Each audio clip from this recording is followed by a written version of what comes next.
ட்ரேடிங்கில் invest பண்ணாலே நஷ்டமாயிடுது. உங்கள் கேபிட்டலை அழிக்கிறதுக்கான ஒரே ஒரு எதிரி யார் தெரியுமா? யாருன்றதை நான் சொல்கிறேன்.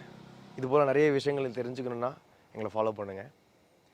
நான் சொன்ன மாதிரி ட்ரேடிங்கில் நீங்கள் இன்வெஸ்ட் பண்ணுறீங்க, ஒரு கேபிட்டல் எடுத்துகிட்டு வரீங்க, அது அப்படியே வாஷ் அவுட் ஆகிடுது. அதுக்கான மிகப்பெரிய ஒரே ஒரு எதிரி யாருன்னு தெரிஞ்சுக்கிட்டால் நீங்கள் சேஃபாக இன்வெஸ்ட் பண்ணலாம். அது யாருன்னா அது நீங்கள் மட்டும்தான். ஏன்னா இதில் மிகப்பெரிய ஒரு முக்கியமான ஒரு ஆப்ஷன் என்னென்னா, ஸ்டாப் லாஸ்னு ஒரு விஷயம் இருக்குது. இன்வெஸ்ட் பண்ணுறீங்க, உங்கள் லாஸை நீங்கள் எங்கே கட் பண்ணணும், எந்த இடத்துல ப்ராஃபிட்டை புக் பண்ணணும், இதுக்கான ஒரு ஹேண்டில் பண்ணக்கூடிய ஒரு விஷயம் உங்கள் கையில் தான் இருக்குது. இங்கே யாரோ ஒரு இன்வெஸ்டரோ ஒரு இன்ஸ்டிடியூஷனோ வெளியிலேருந்து யாரோ உங்களுடைய பணத்தை இங்கே திருடிட்டு போகிறது கிடையாது. அது லாஸ் பண்ணுறதா இருந்தாலும் உங்கள்கிட்ட தான் இருக்குது, ப்ராஃபிட்டை புக் பண்ணுறதா இருந்தாலும் எல்லாமே உங்கள்கிட்ட தான் இருக்குது. இதை நீங்கள் ப்ராப்பராக பண்ணணும். ரெண்டாவது முக்கியமான விஷயம், நீங்கள் யூஸ் பண்ணுற அந்த பொசிஷன் சைஸிங்.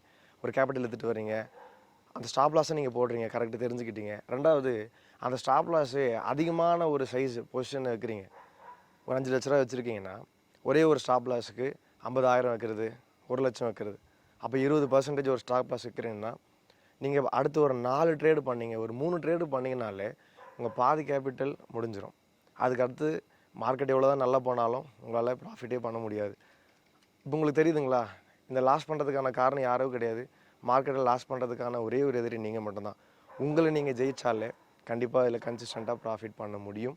இது மாதிரியான நிறைய விஷயங்கள் நீங்கள் தெரிஞ்சுக்கணும். பயம் இல்லாமல் தைரியமாக நீங்கள் இந்த பிஸ்னஸ் பண்ணணும். ஸ்டாக் மார்க்கெட்டில் கன்சிஸ்டண்ட்டாக நீங்கள் லாங் டேர்முக்கு ஒரு இன்கம் பண்ணணும்னா நாங்கள் அது மாதிரியான ட்ரைனிங் ப்ரோக்ராம்ஸ் கண்டக்ட் பண்ணிகிட்ருக்குறோம். ஸ்க்ரீனில் பார்க்குற நம்பருக்கு நீங்கள் கான்டாக்ட் பண்ணுங்கள், எங்களை ஃபாலோ பண்ணுங்கள். தேங்க்யூ.